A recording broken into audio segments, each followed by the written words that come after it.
মাসে মাসে টাকা পাচ্ছি না, তুই একটা টাকাও পাঠাতে পারি না।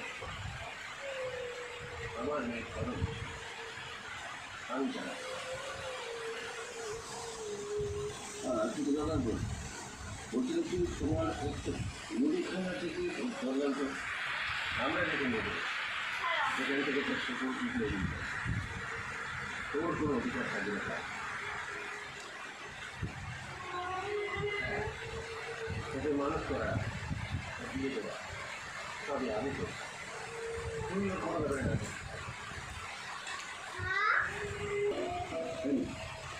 আর তো দরকার আছে, এটা আবার কি করছে? দাদাকে তো সব কিছু শুনলেন, রাতে তুমি আমার দুজনে আমার পূর্ণিমার যেহেতু দাদা আমাকে কিছু করতে দেয়নি, আর দাদার অনুমতি নিয়ে করতে আমাকে দিলাম।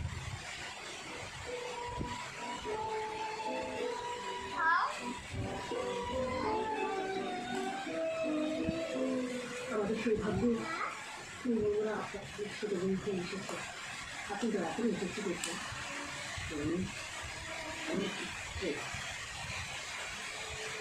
আমি রবীন্দ্র আমার ব্যবসার আমি যাচ্ছিলাম, আমার অপদার্থ ছেলেগুলো ব্যবসায় মন দিত না বলেই আমি রাগ করে ওদের কম খাবার দিত।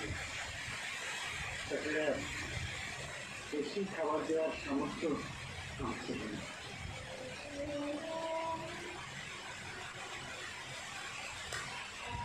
আপনি যখন এত চাল ডালের অর্ডার দিলাম, আমার ব্যবসা